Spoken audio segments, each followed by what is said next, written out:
네, 1년 전부터 SK하이닉스의 밀사, 여주사를 얘기했던 입장에서 보면 이 ADR 상장은 매우 중요한 분수령일 것 같습니다. 사실 기술적으로 보면요, SK하이닉스가 ADR 상장을 한다는 게 더 중요한 게 아니고 과연 얼마나 어느 정도 비중으로 비율로 한다는가가 매우 중요합니다. 왜냐하면 그 비율 차이에 따라서 주식 수 차이에 따라서 우리 국내 투자자들의 주주 가치의 희석 아니면 재평가도 나타날 수 있기 때문인데요.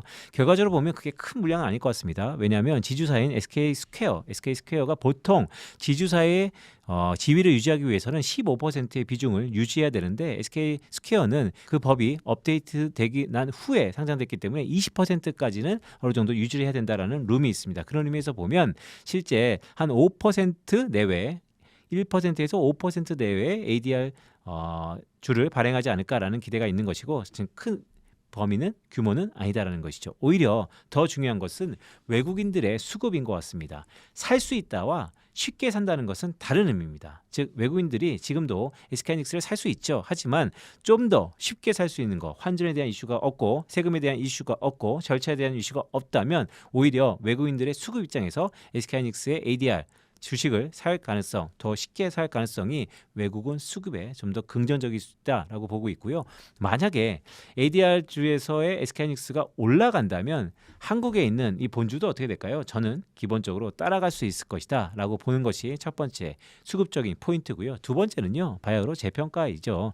지금 12개월 포워드 기준으로 SK하이닉스가 많이 올랐다 하더라도 한 7배 언더입니다. 하지만 우리 대항마라고 할 수 있는 마이크론은요 16배입니다. 자, 어디가 더 맞을까요? 미국에 있다고 16배를 받고 있고 어깨 3입니다. 마이크론은 어깨 2위인 SK하이닉스는 한국에 있다고 7배, 6배 반, 7배를 받고 있다. 자, 어디가 비싸고 어디가 쌀까? 저는 이 재평가가 ADR 발행과 동시에 나타날 것으로 보고 있습니다.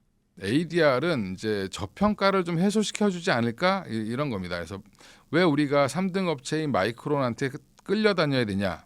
그 마이크론이 미국에 있기 때문에 그렇죠.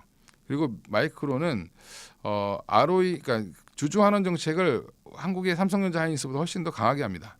예, 그러다 보니까 약간의 더 고평가를 받는 게 어떻게 보면 당연한 거죠. 예, 근데도 불구하고 마이크론의 눈치를 자꾸 보게 됐는데 이제 하이닉스가 ADR이 거기 상장을 하면 나스닥 100에 들어갈 확률이 거의 100%예요. 예, 그러면 이제 나스닥 100에 들어간다든지 뭐 아니면 필라델피아 밤티 지수에 들어간다든지 이렇게 하면서 오히려 이제 패시브 자금들이 더 들어오지 않겠냐라는 기대 때문에 요즘에 하이닉스가 굉장히 좀 오버슈팅을 했는데 결국엔 8월에 상장하면 그때 가서 반영하는 게 맞죠.